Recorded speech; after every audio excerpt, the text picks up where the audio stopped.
Hello everyone, good morning. Welcome to unique academy. Daily current affairs में आपका स्वागत है। आज हम देखेंगे 23 अगस्त 2020 के प्रमुख करंट अफेयर्स। तो आइए शुरू करते हैं। सबसे पहले है महेंद्र सिंह धोनी, जिन्होंने अंतर्राष्ट्रीय क्रिकेट से संन्यास ले लिया। इनकी कप्तानी में भारत ने किस वर्ष T20 विश्व कप जीता था? तो भारत ने जो पहला T20 वर्ल्ड कप खेला था वो खेला था 2007 में। तो उसमें महेंद्र सिंह धोनी कप्तान थे और इन्होंने ये खिताब जीता था।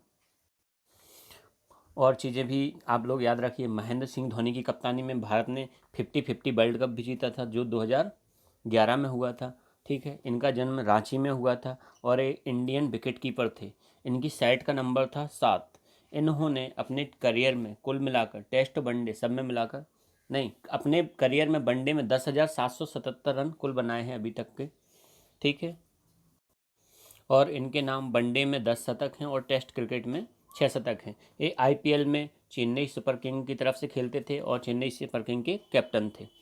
ठीक है, तो ये सब चीज़ें याद रखिए महेंद्र सिंह धोनी के बारे में। अगला देखते हैं। सुरेश रैना, जिन्होंने अंतर्राष्ट्रीय क्रिकेट से संन्यास ले लिया, ये किस राज्य के थे? तो ये उत्तर प्रदेश के थे। और उत्तर प्रदेश में कौन सा जिला है? गाजियाबाद। तो ये थे गाजियाबाद के थे।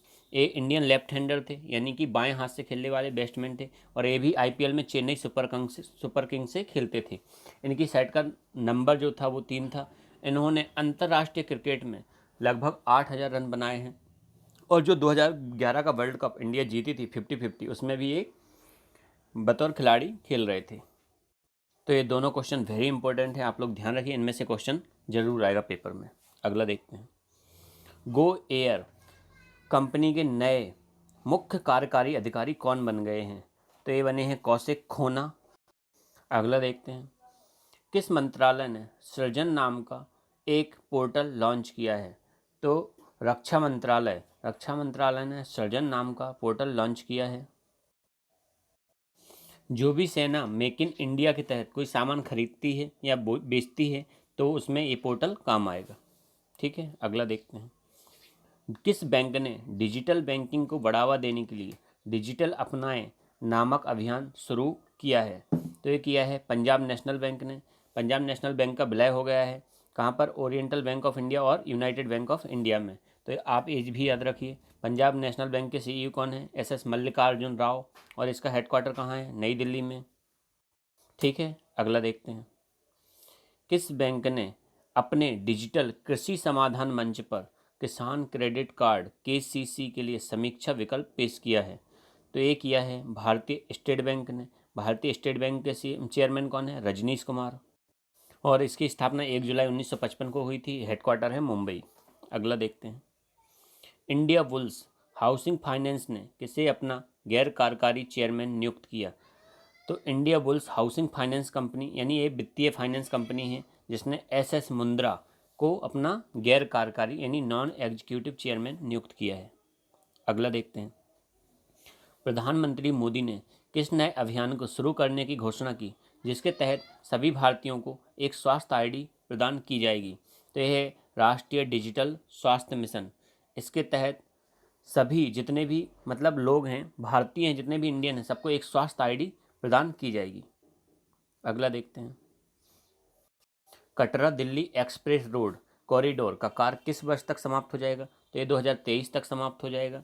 ठीक है, ये रोड जब बन जाएगा तो आप कटरा से दिल्ली केवल 6.5 घंटे में पहुंच सकते हैं। ठीक है, इस रोड को बनाने में सरकार 35,000 करोड़ का खर्चा कर रही है और इस रोड की लंबाई होगी 687 किलोमीटर। ठीक है, आपको पता होगा दिल्ली से कटरा वंदे भारत एक्सप्रेस भी चलती है। इसके अलावा 3 प्राइवेट ट्रेनें और चल रही हैं, अगर आपको पता हो तो। IRCTC चला रहा है जिन्हें। पहली तेजस थी, जो मतलब जो प्राइवेट ट्रेनें थी उनका नाम तेजस था। तो पहली तेजस चली थी दिल्ली से लखनऊ, इसका हॉल्ट था कानपुर। दूसरी तेजस चली थी अहमदाबाद से मुंबई। और तीसरी जो तेजस चली थी इंदौर से वाराणसी, जिसका नाम अब बदल गया है। ठीक है, तो तीसरी तेजस एक्सप्रेस जो इंदौर से वाराणसी जाती है उसका नाम हो गया है Kashi Mahakal express. Very important question है। तीसरी तेजस मतलब तीसरी प्राइवेट ट्रेन जिसका नाम बदलकर क्या रख दिया गया है, तो उसका नाम हो गया है काशी महाकाल एक्सप्रेस। अगला देखते हैं। अमृत योजना के कार्यान्वयन में किस राज्य ने शीर्ष स्थान कायम रखा? मतलब पहले भी यही मतलब अमृत योजना के तहत पहले भी यही राज्य टॉप पर था, तो अभी भी है। तो ये क्या है, उड़ीसा शीर्ष पर है। ठीक है, अगला देखते हैं। किस राज्य ने एलोचैन नाम से एक केंद्रीकृत ई कॉमर्स प्लेटफॉर्म लॉन्च किया है? तो ये प्लेटफॉर्म लॉन्च किया है नागालैंड ने।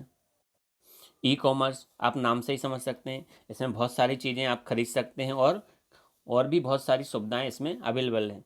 नागालैंड के सीएम कौन है? नेफ्यू रियो। और गवर्नर है RN रवि। नागालैंड में दो त्यौहार बहुत ही ज़्यादा फेमस हैं, एओलिंग और हॉर्नबिल। ठीक है, और इसके अलावा आप हॉर्नबिल को पक्के पक्के केसांग हॉर्नबिल से मत कंफ्यूज कीजिए, क्योंकि वो कहाँ का है? अरुणाचल प्रदेश का। इसके अलावा नागालैंड में इंटांग की नेशनल पार्क है, एक ही नेशनल पार्क है जो कि बहुत ही ज़्यादा पेपरों में आता है। इसके अलावा सिंगफन एलिफेंट रिजर्व भी बना है। ठीक है, तो ये सब आप याद रखिए। नागालैंड की राजधानी है कोहिमा। अगला देखते हैं। किस बैंक ने सैन्य बलों के लिए सौर KGC कार्ड को लॉन्च करने की घोषणा की है? तो एक ही है HDFC बैंक ने। इसका उपयोग, जो सौर KGC कार्ड होगा, इसका उपयोग करके जो हमारे सैन्य बल होंगे, मतलब सेना के जवान होंगे, उनको 10 लाख रुपए तक का इंश्योरेंस मिलेगा इस कार्ड के साथ ही। HDFC जो बैंक है उसके अब CEO बदल गए हैं। जो आदित्यपुरी थे पुराने, उनको रिप्लेस किया गया है और अभी हो गए हैं शशिधर जगदीशन। ठीक है, तो ये सब याद रखिए। तो ये था हमारा 23 अगस्त का वीडियो। आशा करते हैं आपको पसंद आया होगा। मेरे चैनल को लाइक कीजिए, सब्सक्राइब कीजिए और अपने दोस्तों के पास ज़्यादा से ज़्यादा शेयर कीजिए। Thank you for watching unique academy.